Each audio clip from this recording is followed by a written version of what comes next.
Welcome back. More than 1.5 million people in the U.S. are living with rheumatoid arthritis, an autoimmune disease that attacks the body's immune system. Untreated, it can affect more than just the joints. The respiratory and cardiovascular systems can also suffer damage. Dr. Percy Balderia is here with details on the most effective treatments, and things are getting better with treating all of these things. But would you explain, first of all, about the different types of arthritis? I think a lot of people have osteoarthritis. They know what that is. How is that different from RA and other types of arthritis? So you're right. There are over 100 types of arthritis. Wow. Yeah, so arthritis just means you have joint disease. But for me, I think there are two main types. So one is what you mentioned, the non-inflammatory forms, which we think of as degenerative or wear and tear, like osteoarthritis. Which pretty much everybody gets eventually, right? Usually with age, if you're over 50 years. And then you have the inflammatory forms. And I would think that the most common autoimmune type is rheumatoid arthritis, wherein your immune system is not functioning as well as it should, and it attacks your joints and sometimes other organs, which causes inflammation.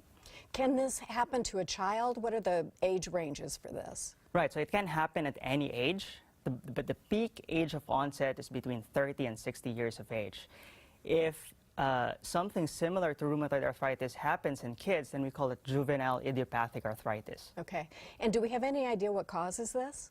Well, right now we don't really know what exactly causes rheumatoid arthritis, but we know that genetics plays a role.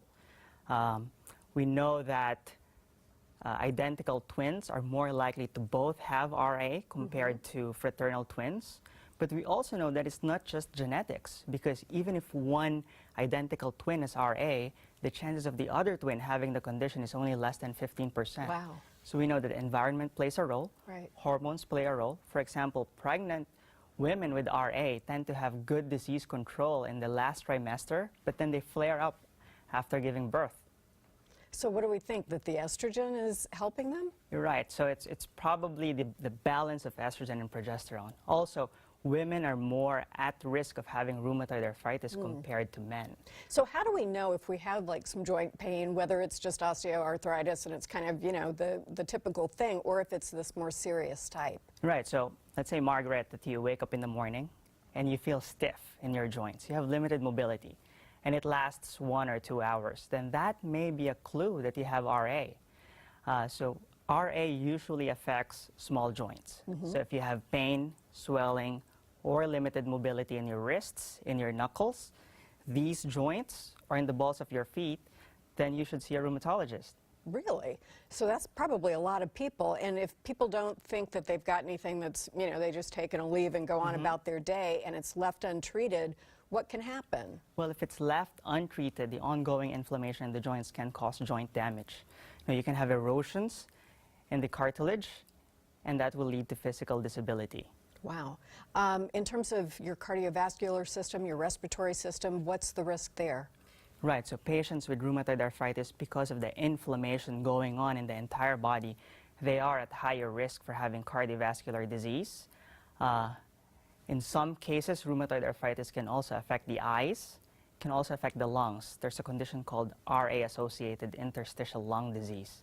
Interesting. What is it? Was that like a breathing problem, or what would we manifest with that? Patients tend to have long-standing rheumatoid arthritis. They tend to be seropositive, which means they're positive for rheumatoid factor and anti-CCP, and they have breathing problems, and then you'll find changes on either the x-rays or CAT scans or sometimes even the pulmonary function tests. So what does a rheumatologist do to diagnose RA for certain? Right, so there's no single blood test nor physical exam finding that diagnoses rheumatoid arthritis. I myself, I start with a good history and physical exam. I want to hear a story that sounds like an inflammatory arthritis. I want to make sure that it's not something else. I look for other potential etiologies. And then on exam, I feel for joint swelling, tenderness. I look for limited mobility. Now, sometimes the history and the physical exam, they do not match. And just like several of my colleagues at the Polyclinic, I would grab one of our ultrasound machines. I look at the painful joints. Then I see maybe there's some swelling there, maybe there's some inflammation that's just too mild for me to feel on, physical exam alone. Right.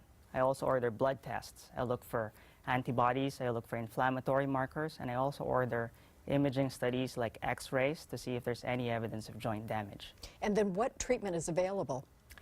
You know, Margaret, I think patients with RA, at this day and age, they're very lucky in that we have several treatment options. Obviously, it's not one size fits all. We have disease-modifying anti-rheumatic drugs. Mm-hmm. We have biologics, which are similar to naturally occurring proteins in the body. And we have what we call small molecule inhibitors. So how do you decide for any individual patient, or is it kind of a try and see what works? That's a great question. So it depends on how long you've had the disease, how severe your symptoms are, is there any evidence of joint damage, do you have medical conditions, or are you taking other medications that can affect your treatment options, and of course, treatment preference for from the patient. Right.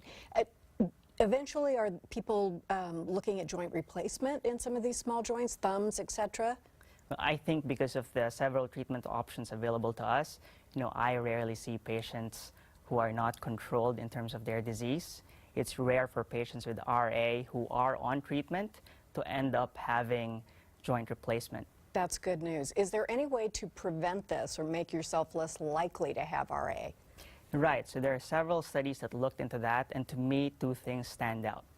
So among patients who are at high risk for RA, maybe they have a relative with a condition, maybe they have antibodies related to rheumatoid arthritis, those who smoke cigarettes, mm-hmm. and those who have recurrent gingivitis with certain bacterial infections, they are more likely to progress to rheumatoid arthritis. That's kind of fascinating. And you mentioned this is more common in women than men? That's right. How much by, do we know? 2 to 3 times more common in women. So really, you should ask your doctor about this and not just assume it's normal. That's right. Because of the several treatment options available to us, and because it can lead to irreversible joint damage and physical disability, you should see a rheumatologist. Awesome. That's very good advice. Thank you so much. We appreciate it. Thank you. Good info. For more on the Polyclinic's approach to diagnosing and treating rheumatoid arthritis and other ailments, please visit their website that's there on your screen, polyclinic.com. Up next, our Wellness Wednesday show continues with a closer look at why so-called mean girls act the way they do and how to deal with it. Back after this.